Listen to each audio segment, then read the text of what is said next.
from San Francisco, California. This is the Rock and Roll Geek Show. This is the story of my rock and roll butler.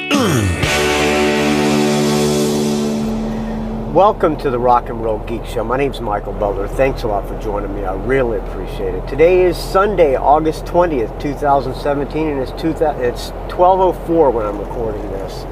This is day 21 of the Dog Days of Podcasting. Well, if you tuned in yesterday, you know I was going fishing, and I said, if you don't hear from me, send help. Well, you don't have to send help, but you almost did have to send help. So what happened was, I loaded yesterday after I finished doing the episode of the show, the Dog Days episode. I loaded up all my fishing stuff. I loaded up my kayak. I loaded up the pedal drive that goes to the kayak. I loaded up the wheels that go to the kayak. I loaded up my paddles, which you need to have on the kayak, regardless if you have a pedal drive or not, just in case. Because you have to, when you're launching from the shore, you have to paddle anyway, because you can't do the pedals because the little floppers on the bottom hit that go underneath the kayak hit the bottom. So you have to paddle anyway. But you need to have the paddles for safety reasons in case something happens to the drive. So I loaded up all that stuff. I loaded up my live well. I loaded up all my coolers. I loaded up the Yeti 65 with 18 Tecates. Brought some wood, some charcoal, my bass, my wireless. Went down to the Jones Jet gig. When I had everything loaded, I'm going, I hope I have everything. I think I do. I hope I do, though. So I went down to the Jones Jet gig. I arrived there about 10 minutes before it was time to play because I was stuck in traffic. Made it just in the nick of time. The plan was to get up on stage, play the Jones Jet songs, get in my car, hightail it to Timber Cove, which is about 2.5 hours drive. So Jones Jet gig went well. I didn't make any major mistakes. It was a lot of fun playing with Karen Alvarez and the rest of the guys.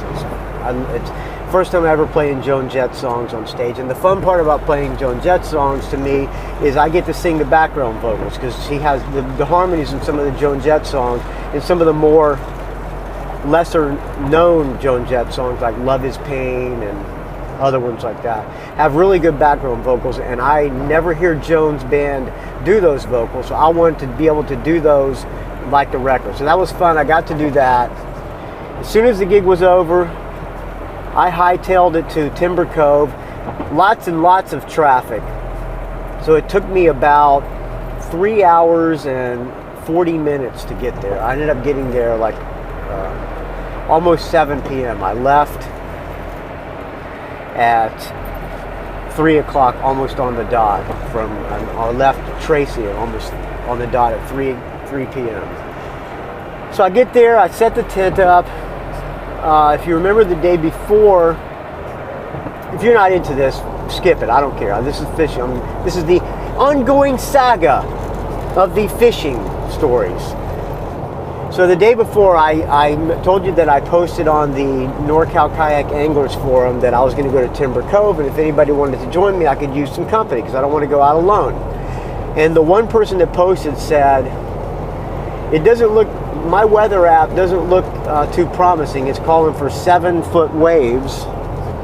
But I went anyway because I had the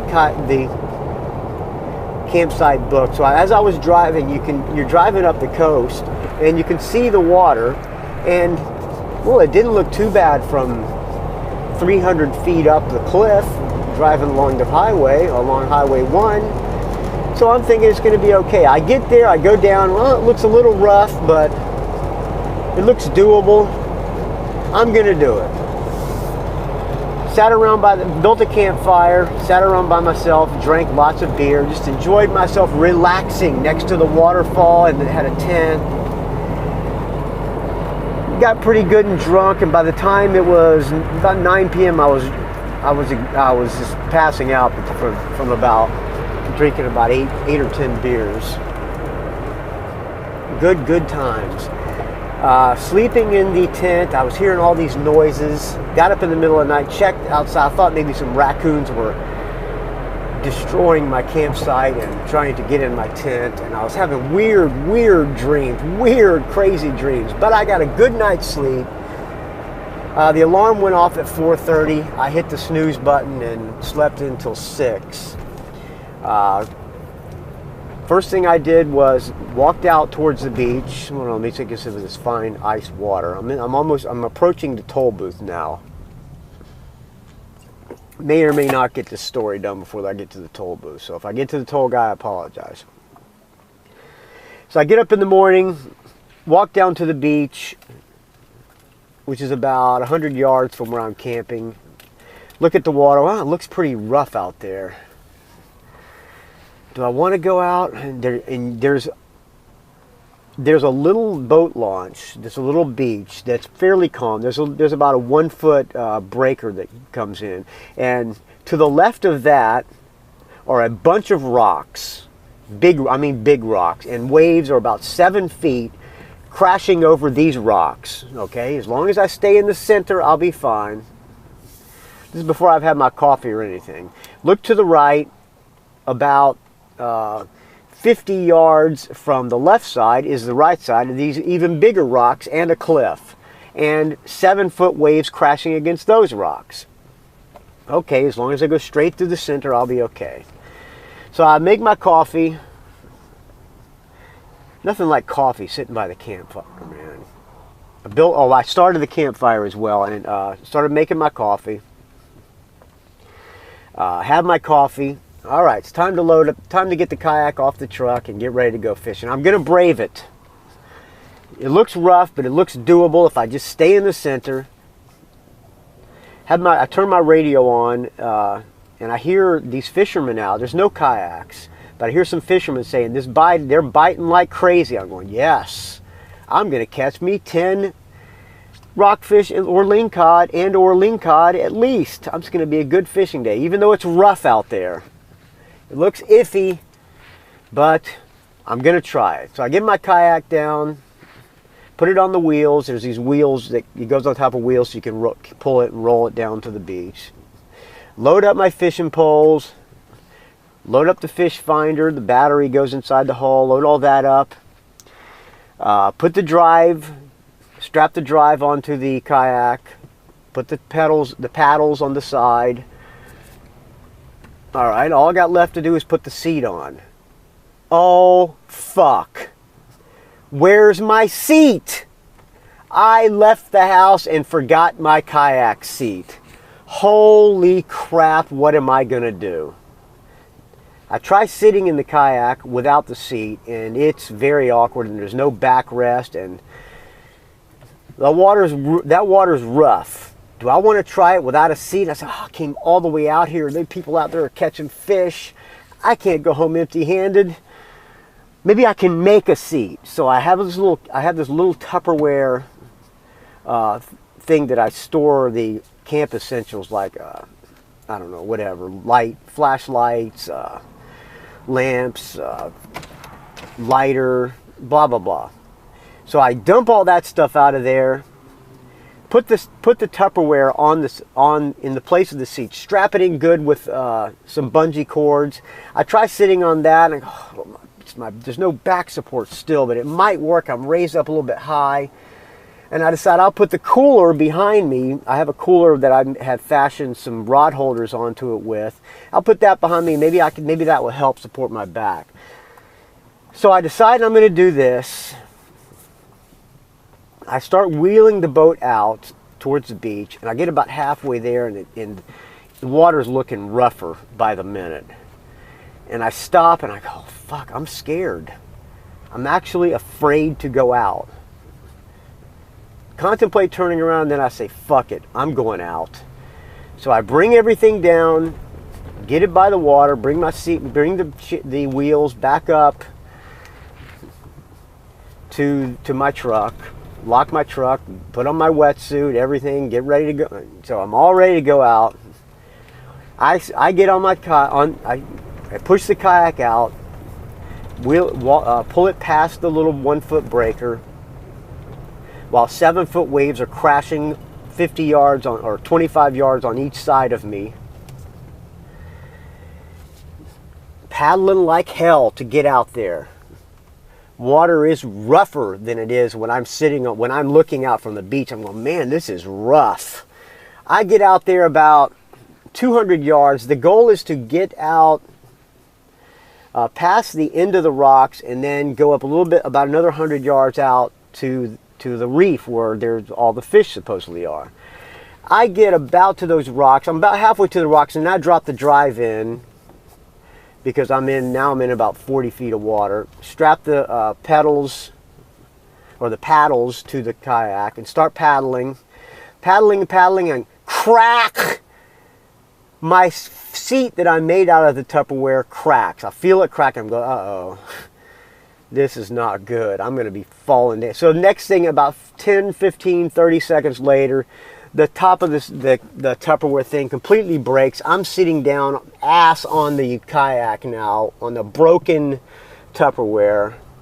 My back is killing me with no back support. The cooler I have beside me, or behind me, as for back support, it's not working.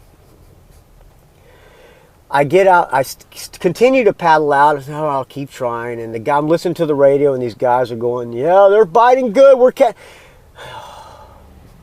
I start to get my rod and reel all strapped. I go, damn, I can't even. What am I gonna do if I even catch a fish? This is rough, and the boat's rocking all over the place. Waves crashing over not waves, but white. Water crashing over the front. I'm rocking like crazy back and forth, and I'm going, holy shit, this is rough, man. I gotta turn around and go back in. I was actually really fearing for my life, and I remembered about something I heard on a kayaking fishing podcast. These guys said something that stuck with me for a long time. They said, the ocean wants to kill you, it just has not figured out how yet. That's all I'm thinking about. I said, I got to turn around. So I turn around, pedal like a motherfucker back. I'm looking to the left of me, looking to the right, trying to get within that one little 50-yard channel to get back on the beach. Waves are crashing. The waves are pushing me towards the shore. I'm pedaling like crazy. I'm looking at the fish finder that tells you how deep you are. I get to about 20 feet. I pull in the drive, remove the pedal drive, and start paddling. Paddle. I forget to pull the rudder up, but I don't care. I'm paddling. Please, God, don't let me smash into these rocks. If I smash into those rocks, I'm a goner. My kayak, my brand new Hobie kayak is destroyed, and probably I'm destroyed as well by 7-foot waves crashing against the rocks. Paddle like a motherfucker. I make it back in. I'm praying to God. If I didn't have religion before, I had religion then, and I was praying that I made it back alive. Well, as you can tell, I made it back alive, and I just wanted to start crying. I didn't get any fish. How could I have been so stupid to forget my seat? What a beginner move. So here I am driving back home, empty-handed, with a story to tell you, friends of the Rock and Roll Geek Show and friends of the dog days of podcasting. The ocean wants to kill you. Just hasn't figured out how. It still hasn't killed me yet. I lived to attempt to fish another day. Didn't even get to drop a line out, but what are you going to do? Tomorrow's another day. Thursday I'll be in Nashville, probably till Sunday. I'll get to Georgia. I'll start fishing there, but I won't be in the kayak or the ocean, which I prefer to be. I'll be fishing in the river, which will still be fun. I'll be sitting in the woods and fishing and beach work. All right, I hope you enjoyed that. Thanks for listening, friends. I spun the iTunes wheel, and up popped a song by 999 called Feeling Alright with the Crew. Thank you for listening, friends. You can find this show at rockandrollgeek.com. Send me an audio comment, record it on your phone or whatever. Email it to me, rockandrollgeek@gmail.com, or you can just call area code 706-621-ROCK. That's area code 706-621-7625. Find me on the Facebook, R&R Geek. Find me on the Twitter, R&R Geek. Find me on the Instagram, Rock and Roll Geek. Don't ask. Please keep the donations coming. Without your donations, this show would die horrible, putrid, stench-filled. Forgetting your seat on the kayak, getting smashed into rocks, and bashing your head with a brand new kayak kind of death. All right, we'll talk to you tomorrow, friends, with day 22 of the Dog Days of Podcasting.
It's a rock and roll geek train wreck.